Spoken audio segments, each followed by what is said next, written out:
तीसरा अध्याय। द्विशरीरी संत।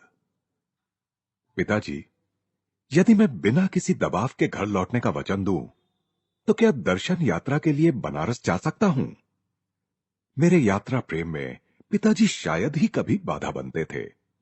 मेरी किशोरावस्था में भी अनेक शहरों और तीर्थ स्थलों की यात्रा करने की अनुमति वे मुझे दे देते थे। साधारणतया मेरे साथ मेरे एक या अधिक मित्र होते। पिताजी द्वारा प्रदत्त प्रथम श्रेणी के पासों पर हम लोग आराम पूर्वक यात्रा करते।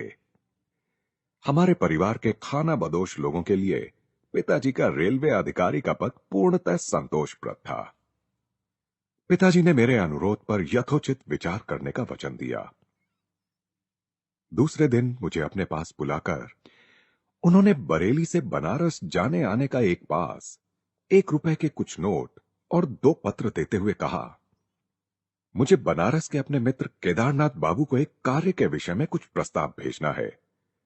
दुर्भाग्यवश उनके पते का कागज मैंने कहीं खो दिया है, परंतु मुझे विश्वास है कि हम दोनों के मित्र स्वामी प्रणवानंद की सहायता से तुम यह पत्र उन तक पहुंचा सकोगे। स्वामी जी मेरे गुरु भाई हैं। उन्होंने अति उन्नत आध्यात्मिक अवस्था प्राप्त कर ली है। उनके संग से तुम्हें भी लाभ होगा। यह दूसरा पत्र उन्हें तुम्हारा परिचय देगा। साथ में यह कहते हुए पिताजी की आंखें चमक उठीं। याद रखो, अब फिर कभी घर से नहीं भागना, समझे? अपनी 12 वर्ष की आयु के उत्साह के साथ मैं निकल पड़ा। यद्यपि समय ने नवीन दृश्यों और अपरिचित व्यक्तियों से मुझे मिलने वाले आनंद में अभी भी कोई कमी नहीं आने दी है। बनारस पहुंचते ही मैं सीधे स्वामी जी के निवास स्थान की ओर चल पड़ा। सामने का द्वार खुला था। मैं दूसरी मंजिल पर स्थित एक लंबे हॉल नुमा कमरे में जा पहुंचा। फर्श से कुछ ऊंची उठी हुई एक चौकी पर एक स्थूलकाय व्यक्ति केवल एक अधो वस्त्र धारण किए हुए पद्मासन में बैठे थे। उनके होठों पर शांत सुंदर मुस्कान खेल रही थी। मेरे अवांछित प्रवेश के संकोच को दूर करने के लिए किसी चिर परिचित मित्र की भांति उन्होंने मेरा स्वागत किया। बाबा आनंद, बाल सुलभ आवाज में उन्होंने इन शब्दों के साथ मेरा हार्दिक स्वागत किया। मैंने घुटने टेक कर उनका चरण स्पर्श किया। क्या आप ही स्वामी प्रणवानंद जी हैं? उन्होंने हां में सिर हिलाया। तुम भगवती के बेटे हो? इससे पहले कि मुझे अपनी जेब से पिताजी का पत्र निकालने का अवसर भी मिल पाता, उनके शब्द निकल चुके थे। आश्चर्यचकित होकर मैंने पिताजी का उनके लिए दिया हुआ अपना परिचय पत्र निकालकर उनके हाथ में दिया, जो अब निरर्थक जान पड़ता था। तुम्हारे लिए केदारनाथ बाबू को मैं अवश्य ढूंढ निकालूंगा। संत ने पुनः एक बार अपनी अतीन्द्रिय दृष्टि से मुझे विस्मित कर दिया। तत्पश्चात उन्होंने पत्र पर एक दृष्टि डाली और मेरे पिताजी के संबंध में कुछ स्नेह भरे उद्गार व्यक्त किए। देखो, मुझे 2 पेंशनें मिलती हैं। एक तुम्हारे पिताजी की सिफारिश से, जिनके अधीन मैं रेलवे कार्यालय में काम करता था। दूसरी मेरे परम पिता के अनुग्रह से, जिनके लिए मैंने अपने जीवन के सांसारिक कर्तव्यों को अंतः प्रेरणा के अनुसार अपना सर्वोत्तम प्रयास करके पूर्ण कर दिया है। मुझे यह कथन अत्यंत गूढ़ लगा। परमपिता से आपको कैसी पेंशन मिलती है स्वामी जी? वे क्या धन आपकी गोद में डाल देते हैं? स्वामी जी हंस पड़े। पेंशन से मेरा अभिप्राय है अगाध शांति, अनेक वर्षों के गहन ध्यान का पुरस्कार। मुझे अब धन की कभी कोई इच्छा नहीं होती। मेरी अत्यल्प भौतिक आवश्यकताओं की पूर्ति हो जाती है। इस दूसरी पेंशन का तात्पर्य तुम बाद में समझ जाओगे। अचानक वार्तालाप बंद कर स्वामी जी गंभीर और निश्चल हो गए। किसी रहस्यमय भाव ने उन्हें आवृत कर लिया। प्रारंभ में तो उनकी आंखें चमक उठीं, जैसे किसी आकर्षक वस्तु को देख रही हो। बाद में निष्प्रभ हो गई। मैं उनके इस अचानक मौन से उद्विग्न हो गया। उन्होंने अभी तक मुझे यह नहीं बताया था कि मैं अपने पिताजी के मित्र से कैसे मिल सकूंगा। तनिक बेचैन होकर मैंने उस खाली कमरे में दृष्टि दौड़ाई, जिसमें हम दोनों के अतिरिक्त और कुछ भी नहीं था। जिस चौकी पर वे बैठे थे, उसके नीचे रखी उनकी काठ की खड़ाओं पर मेरी दृष्टि पड़ी। छोटे महाशय, चिंता मत करो, जिनसे तुम मिलना चाहते हो वे आधे घंटे में यहां पहुंच जाएंगे। योगी वर मेरे मन को पढ़ रहे थे। उस समय यह कोई बड़ी बात भी नहीं लग रही थी। उन्होंने पुनः गहन मौन धारण कर लिया। जब मेरी घड़ी से मुझे पता चला कि 30 मिनट बीत चुके हैं, तब स्वामी जी स्वयं ही उठ गए। लगता है केदारनाथ बाबू दरवाजे के निकट पहुंच गए हैं, उन्होंने कहा। मैंने सीढ़ियों से किसी के ऊपर आने की आहट सुनी। विस्मित अबोध्यता में मैं अचानक डूब गया। असमंजस में मेरे विचार दौड़ने लगे। बिना किसी संदेश वाहक का उपयोग किए पिताजी के मित्र को यहां बुलाना कैसे संभव हो सकता है? मेरे यहां आने के बाद स्वामी जी ने तो मेरे अतिरिक्त किसी से भी बात नहीं की है। मैं चुपचाप उठकर कमरे से बाहर आ गया और सीढ़ियां उतरने लगा। आधे रास्ते में ही मध्यम कद के एक दुबले पतले गौरवर्ण व्यक्ति से मेरी भेंट हुई। वे किसी जल्दी में लग रहे थे। क्या आप केदारनाथ बाबू हैं? मेरी आवाज में उत्तेजना स्पष्ट थी। हां, और तुम भगवती के बेटे हो ना, जो मुझसे मिलने के लिए यहां प्रतीक्षा कर रहे हो? वे मित्रतापूर्ण ढंग से मुस्कुराए। महाशय, पर आप यहां कैसे आए? उनकी अबोध्य उपस्थिति से मुझे विस्मयकारी रोष का अनुभव हुआ। आज सब कुछ रहस्यमय लग रहा है। 1 घंटे से भी कम समय पहले मैंने गंगा स्नान समाप्त किया ही था कि स्वामी प्रणवानंद जी मेरे पास पहुंच गए। मैं सोच भी नहीं सकता कि उन्हें कैसे पता चला कि मैं उस समय वहां था। भगवती का बेटा मेरे घर में तुम्हारी प्रतीक्षा कर रहा है, उन्होंने कहा। क्या तुम मेरे साथ चलोगे? मैं खुशी से तैयार हुआ। हम लोग हाथ में हाथ डालकर चलने लगे, किंतु खड़ाऊ पहनने के बावजूद भी स्वामी जी आश्चर्यजनक ढंग से मुझे पीछे छोड़कर आगे निकल गए। हालांकि मैं ये मजबूत जूते पहने हुए था। फिर प्रणवानंद जी ने अकस्मात रुककर मुझसे पूछा, मेरे घर पहुंचने में तुम्हें कितना समय लगेगा? लगभग आधा घंटा। मुझे अभी कुछ और काम है। उन्होंने एक रहस्यमय दृष्टि मुझ पर डाली। अब मुझे तुम्हें पीछे छोड़कर जाना होगा। तुम सीधे मेरे घर पहुंच जाओ, जहां मैं और भगवती का बेटा तुम्हारी प्रतीक्षा कर रहे होंगे। मैं उनसे कुछ कह सकूं इससे पहले ही वे तेजी से मेरे पास से निकल गए और भीड़ में अदृश्य हो गए। मैं जितना तेज चल सकता था उतना तेज चलकर यहां पहुंचा हूं। केदारनाथ बाबू के इस कथन से मैं और भी हतबुद्धि हो गया। मैंने उनसे पूछा कि वे स्वामी जी को कब से जानते थे। पिछले वर्ष तो हमारी कुछ मुलाकातें हुई थी, पर हाल में कभी भेंट नहीं हुई। आज पुनः स्नान घाट पर उनसे मिलकर मुझे बहुत खुशी हुई। मुझे अपने कानों पर विश्वास नहीं हो रहा है। मेरा दिमाग तो नहीं फिर रहा है। क्या आप उनसे मन दृष्टि में मिले थे या वास्तव में देखा था? उनके हाथ का स्पर्श किया था और उनकी पदचाप सुनी थी? तुम कहना क्या चाहते हो? गुस्से से उनका चेहरा तमतमा गया। मैं तुमसे झूठ नहीं बोल रहा हूं। क्या तुम यह नहीं समझ पा रहे हो कि केवल स्वामी जी के द्वारा ही तो मुझे पता चल सकता था कि तुम यहां मेरी प्रतीक्षा कर रहे हो? पर यह देखिए, मैं 1 घंटा पहले यहां आया और तब से अब तक स्वामी प्रणवानंद जी एक क्षण के लिए भी मेरी दृष्टि से ओझल नहीं हुए। मैंने सारी कहानी उन्हें सुना दी और स्वामी जी और मेरे बीच का वार्तालाप भी उनके सामने दोहरा दिया। उनकी आंखें फैल गईं। हम लोग इस भौतिक युग में जी रहे हैं या स्वप्न देख रहे हैं? मैंने अपने जीवन में कभी भी इस प्रकार का चमत्कार देख पाने की आशा नहीं की थी।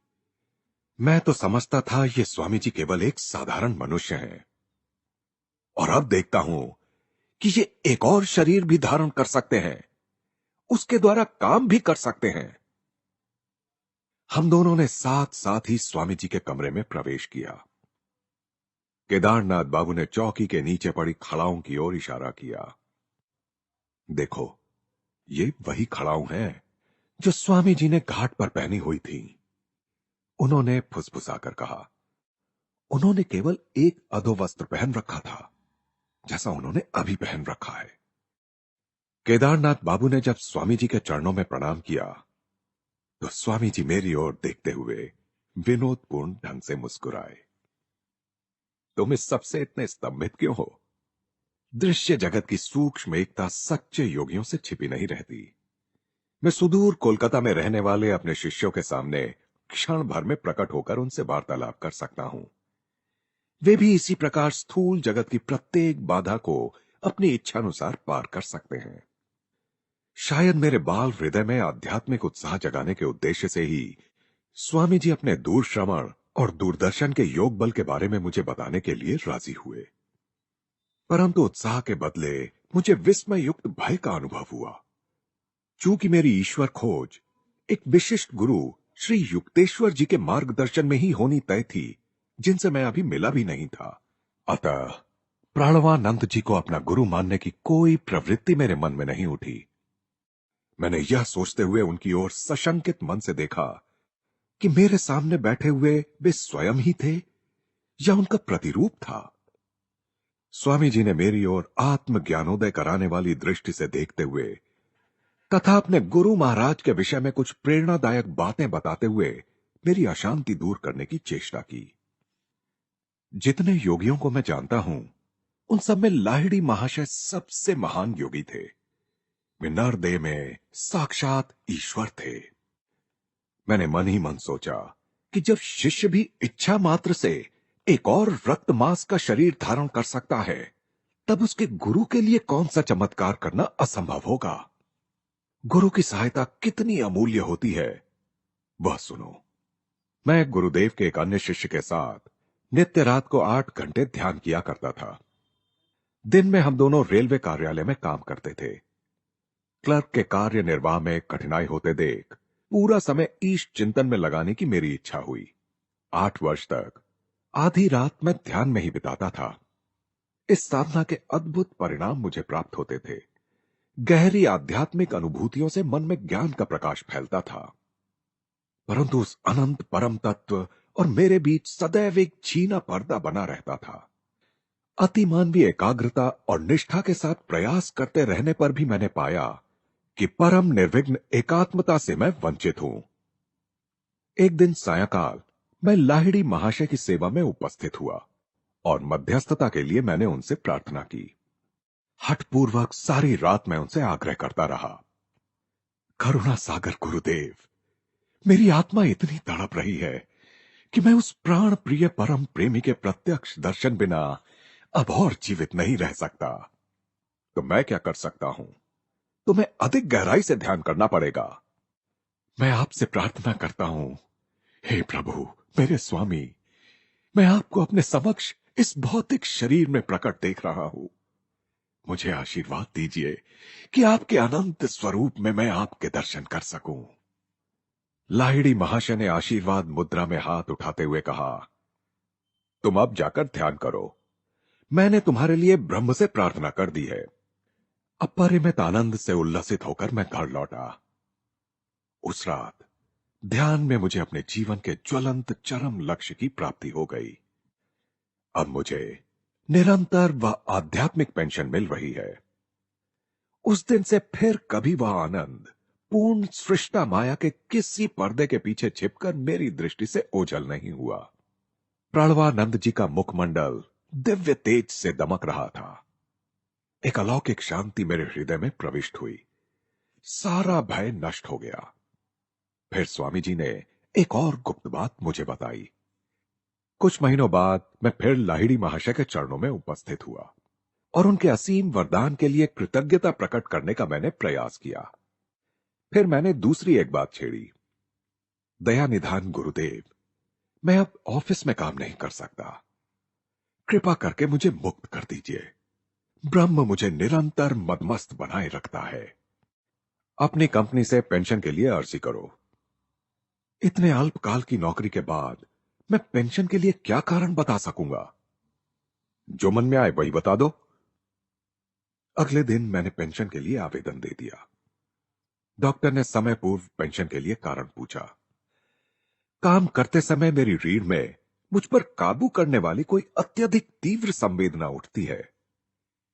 वह पूरे शरीर में फैल जाती है और फिर मैं अपने कर्तव्यों का निर्वाह करने में असमर्थ हो जाता हूं। और कोई प्रश्न किए बिना डॉक्टर ने पेंशन के लिए मेरे पक्ष में बहुत अच्छी सिफारिश लिख दी और मुझे शीघ्र ही पेंशन मिल गई।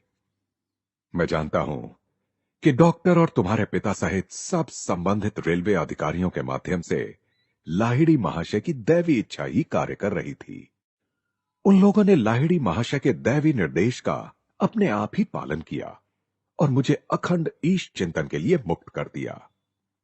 इस असाधारण रहस्योद्घाटन के उपरांत स्वामी प्रणवानंद जी दीर्घ काल तक मौन रहे। जब मैं भक्ति भाव से उनका चरण स्पर्श कर उनसे जाने के लिए अनुमति मांग रहा था, तब उन्होंने आशीर्वाद दिया। तुम्हारा जीवन संन्यास और योग मार्ग के लिए है। तुम्हारे पिताजी और तुम्हारे साथ मेरी फिर एक बार भेंट होगी। अनेक वर्षों के उपरांत ये दोनों ही भविष्यवाणियां सत्य सिद्ध हुईं। धीरे धीरे घिरते जा रहे अंधकार में केदारनाथ बाबू मेरे साथ साथ चल रहे थे। मैंने उन्हें पिताजी का पत्र दिया, जो उन्होंने सड़क पर लगी रोशनी के प्रकाश में पढ़ा। तुम्हारे पिताजी ने इसमें अपनी रेलवे कंपनी के कोलकाता कार्यालय में मुझे एक पद ग्रहण करने का प्रस्ताव दिया है। स्वामी प्रणवानंद जी को मिलने वाली पेंशनों में से कम एक पेंशन का अधिकारी हो पाना कितना सुखद होता, परंतु यह असंभव है। मैं बनारस छोड़कर नहीं जा सकता।